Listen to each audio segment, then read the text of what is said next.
ভাই মোদের কপাল কি করি রে ভাই, নেতা মোদের কোথায় গেল? ভোটের সময় এসেছিল, বাড়ি বাড়ি বুঝিয়ে গেল, ভোটের পরে সে বাবুটি কোথায় গেল? ভোটের আগের যে ওদের যে প্রতিশ্রুতি, সেই প্রতিশ্রুতিটা ভোটের পরে সম্পূর্ণ ফ্লপ হয়ে গেছে। এই শ্রমজীবী মহিলাদের 95% মেয়েরা, এরা কিন্তু কেউই পায়নি, কিন্তু এরা যে বাড়িগুলোতে কাজ করছে সেই বাড়িগুলোর মালিকরা তারা কিন্তু মানে অন্নপূর্ণার টাকা পেয়েছে। ওদের জন্য সরকারের সমস্ত ফেসিলিটিস, আর গরিব লোকেদের 3টে ঘর থাকলে সে কিন্তু অন্নপূর্ণা পাবে না। আসলে ধোঁকাবাজ সরকার। হাতে হাতে কাজ দাও, পাতে পাতে ভাত দাও, মাথার ওপর ছাদ দাও, এটাই আমাদের স্লোগান। সব হাতে কাজ চাই, সব পাতে ভাত চাই, মাথার ওপর ছাদ চাই। ভোট বৈতরণী পার হয়ে যাবে, এইটা পার হওয়ার পরে পঞ্চায়েত ইলেকশনটা করবে, করার পরে এরা সবকিছুই বন্ধ করে দেবে।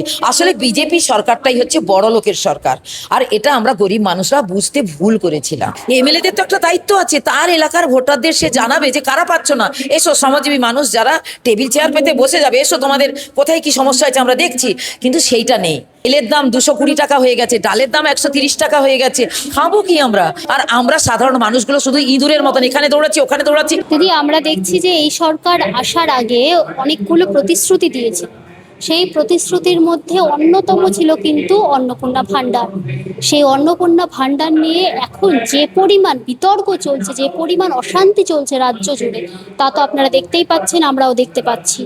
এইবারে যে মহিলাদের দরকার ছিল, যাদের সেই 1,500 টাকায়, লক্ষ্মীর ভাণ্ডারে 1,500 টাকায় বা অন্নপূর্ণার 3,000 টাকা যাদের কিছুটা হলেও একটু সহায়তা হতো, তারা কিন্তু ভেঙে পড়ছে। মানে এই চিত্রটা দেখতে হচ্ছে, কি বলবো। দেখুন, আমরা এই জন্যে এই আজকের কনভেনশন শুরু করার সময় একটা গান করেছিলাম, হাই মোদের কপাল কি করি রে ভাই, নেতা মোদের কোথায় গেল? ভোটের সময় এসেছিল, বাড়ি বাড়ি বুঝিয়ে গেল, ভোটের পরে সে বাবুটি কোথায় গেল? তো আমাদের প্রত্যেকের বাড়িতে ভোটে জেতার আগে আমাদের প্রত্যেককেই একটা সংকল্পপত্র দিয়েছিল, এবং সেখানে 3টে জিনিস খুব গুরুত্বপূর্ণ ছিল। ভরসা ইন, ভয় আউট। 2 হচ্ছে কারুর কোনো হকারদের রুজি রুটি যাবে না, কোনো কারুর মাথার ওপর ছাদ যাবে না। আর 3 হচ্ছে ভোটে জিতলে মা বোনেদের জন্য 3,000 টাকা দেবে, 200 ইউনিট কারেন্ট ফ্রি করবে। কিন্তু আমরা দেখছি ভোটে জেতার পরে এই যে মা বোনেরা যারা বিশেষ করে একদম শ্রমজীবী মহিলারা, এই শ্রমজীবী মহিলাদের 95% মেয়েরা এরা কিন্তু অন্নপূর্ণা পাচ্ছে না। এই 95% মেয়েরা এরা কিন্তু কলকাতা শহরে বিশেষ করে এরা 90% হচ্ছে ডোমেস্টিক ওয়ার্কার, 5% হচ্ছে কেউ সাফাই কর্মী আছে, কেউ আয়ার কাজ করে। এরা কিন্তু কেউই পায়নি, কিন্তু এরা যে বাড়িগুলোতে কাজ করছে সেই বাড়িগুলোর মালিকরা তারা কিন্তু মানে অন্নপূর্ণার টাকা পেয়েছে। আমার বেহালা থেকে একজন দিদি এসছেন, সরস্বতী। তো ও যে বাড়িতে কাজ করে, ও প্রথমে অফলাইনে করেছে, তারপর অনলাইনে করেছে। এবার ওকে বলা হয়েছে যে তোমার মেয়ে যে পোলিও খেয়েছিল তার কাগজ দিতে হবে। ও বড়োতে গেছে বেহালাতে, সেখানে যেতে বলেছে, না না না, কে বলেছে এসব কাগজ এখানে নেওয়া হবে না। আবার ও ফেরত আসে, আবার ও যায়, বারবার বড়ো অফিসে যায়, ওকে রীতিমতো অসম্মান অপমানিত করে তাড়িয়ে দেওয়া হয়। তারপরে ও আবার গিয়ে অনলাইন করে, যে বাড়িতে কাজ করে ওনারাই অনলাইন করে দেয়। কিন্তু তারপরেও দেখা গেল জুলাই মাসে ওনার মালিক 3,000 টাকা পেয়েছে, আগস্টের 20 তারিখে ওনার মালিক 3,000 টাকা পেয়েছে, কিন্তু সরস্বতী কিন্তু আর কোনো টাকা পায়নি। তো এই যে দ্বিচারিতা বা এই যে শ্রমজীবী মহিলারা পাচ্ছে না, সেটার জন্যে এমএলএ কিংবা বিশেষ করে এমএলএদের তো একটা দায়িত্ব আছে, তার এলাকার ভোটারদের সে জানাবে যে কারা পাচ্ছ না, এসো শ্রমজীবী মানুষ যারা টেবিল চেয়ার পেতে বসে যাবে, এসো তোমাদের কোথায় কি সমস্যা হয়েছে আমরা দেখছি। কিন্তু সেইটা নেই, কারণ জিতে তারা কেউ মন্ত্রী হয়েছে, কেউ এমএলএ হয়ে গেছে। তো ফলে যেটা দেখা যাচ্ছে সে যে ভোটের আগের যে ওদের যে প্রতিশ্রুতি, সেই প্রতিশ্রুতিটা ভোটের পরে সম্পূর্ণ ফ্লপ হয়ে গেছে। অগ্নিমিত্রা পল বলছেন, এত অধৈর্য হলে চলবে? সবে তো 3টে মাস হয়েছে সরকারের আসতে। একটা সরকার তার একটা তার নিয়মাবলী ঠিক করতে পারলো না। প্রথমে 12 পাতার ফর্ম ধরালো, তারপরে বললো অনলাইন করো, অনলাইনের করার পরে বললো ডিবিটি লিঙ্ক করো, ডিবিটি লিঙ্ক করার পরে বললো আপনারা সাইবার ক্যাফে গিয়ে দেখুন আপনারটা প্রসেসিংয়ে আছে না, আপনার অ্যাপ্রুভাল হয়ে গেছে, বা আপনার কি পজিশনটা আছে আপনি সেটা দেখুন। তারপরে বললো 20 তারিখেই সবাই পেয়ে যাবেন, আর চিন্তা করবেন না। আবার 20 তারিখ চলে গেল, পেলো না। তখন আবার বলা হচ্ছে আপনাদের অ্যাকাউন্ট নাম্বার, আপনারা যে নাম ফর্মটাই ফিল আপ করেছিলেন তার নাম্বার আর আপনার নামটাম সব দিন, তাহলে আমরা স্ক্রুটিনি করে দেবো। এতদিন কি করছিলে তাহলে তোমরা?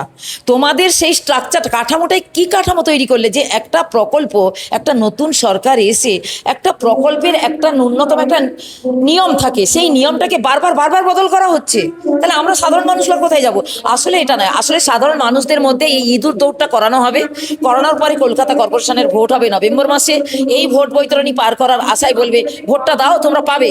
ঠিক ভোটের আগে যারা পায়নি এবার তাদেরকে দিয়ে দেবে, এটা আমাদের ধারণা। আর তারপরে ভোট বৈতরণী পার হয়ে যাবে। এইটা পার হওয়ার পরে পঞ্চায়েত ইলেকশনটা করবে, করার পরে এরা সব কিছুই বন্ধ করে দেবে। আসলে বিজেপি সরকারটাই হচ্ছে বড় লোকের সরকার, আর এটা আমরা গরিব মানুষরা বুঝতে ভুল করেছিলাম। একটা শেষ প্রশ্ন, এইদিকে অন্নপূর্ণা ভান্ডার পাচ্ছেন না আপনারা, অনেক মহিলা বঞ্চিত, অন্যদিকে তো দ্রব্যমূল্যের দাম চরচর করে বেড়ে যাচ্ছে, চিনির দাম বেড়ে গেল। আমরা সরকারকে এটা স্পষ্ট জানাতে চাই, আমাদের গতর আছে, খেটে খাবো, ঠিক আছে? আমাদের দান চাই না, দয়া চাই না, ভাতা চাই না, আমাদের কাজ দাও। আমরা ভাতার পেছনে কেন দৌড়বো? যেটা অগ্নিমিত্রা পল বলছেন যে ধৈর্য ধরুন, বা ছুটছে, বা অমুক পার্টি ওদেরকে ইন্ধন যোগাচ্ছে, কেউ ইন্ধন যোগাচ্ছে না। ব্যাপারটা হচ্ছে তুমি কাজ দাও। আমাদের ভাতার দরকার নেই, আমরা খেটে খাবো। আর দুই হচ্ছে জিনিসপত্রের দাম বাড়িয়ে দিচ্ছ। তোমরা বলেছিলে যে জিনিসপত্রের দাম কমাবো, হ্যাঁ, তেলের দাম 220 টাকা হয়ে গেছে, ডালের দাম 130 টাকা হয়ে গেছে। খাবো কি আমরা? পটল কিনতে যাচ্ছি 80 টাকা কেজি, মাঝখান থেকে ফোড়েরা তারা মার্কেটিং করে নিচ্ছে, আর আমরা সাধারণ মানুষগুলো শুধু ইঁদুরের মতন এখানে দৌড়াচ্ছি, ওখানে দৌড়াচ্ছি, ওখানে দৌড়াচ্ছি, সেখানে দৌড়াচ্ছি। এই তো সব পার্টি অফিসে লাইন পড়ে গেছে অন্নপূর্ণার জন্য। কেন মানুষকে লাইনে দাঁড় করানো হচ্ছে? গতর আছে, আমাদের কোমর আছে, হাত পা আছে, আমরা ভিখারি নই, আমরা ভিক্ষা হাত পেতে ভিক্ষা নিতে চাই না। কাজ দাও। আমরা ওই জন্য বলছি হাতে হাতে কাজ দাও, পাতে পাতে ভাত দাও, মাথার ওপর ছাদ দাও। এটাই আমাদের স্লোগান। সব হাতে কাজ চাই, সব পাতে ভাত চাই, মাথার ওপর ছাদ চাই। তিনটে ঘর থাকলে, একটা বাড়িতে তিনটে ঘর থাকলে তারা পাবে না অন্নপূর্ণা ভান্ডার। বলছি তো এই সরকারটা তার বাস্তব অভিজ্ঞতাটাই নেই। আমার বাড়িতে যদি 10 জন হয় ফ্যামিলি মেম্বার, থাকবে কোথায়? তার মানে কি একজনের উপর আরেকজন শোবে, আরেকজনের উপর আরেকজন শোবে? এটাই সরকার চাইছে? সরকার চাইছে সবাই ফুটপাতেই থাকুক, ঘর কারুর দরকার নেই, এটাই তো ওদের উদ্দেশ্য। আর বড় লোকগুলোর কটা ফ্ল্যাট থাকবে? কারুর বারুইপুরে ফ্ল্যাট, কারুর ডায়মন্ড হারবারে ফ্ল্যাট, কারুর কলকাতায় ফ্ল্যাট, কারুর রাজারহাটে ফ্ল্যাট।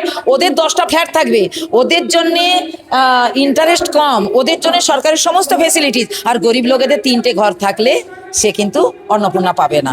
আসলে ধোঁকাবাজ সরকার, বড় লোকেদের সরকার।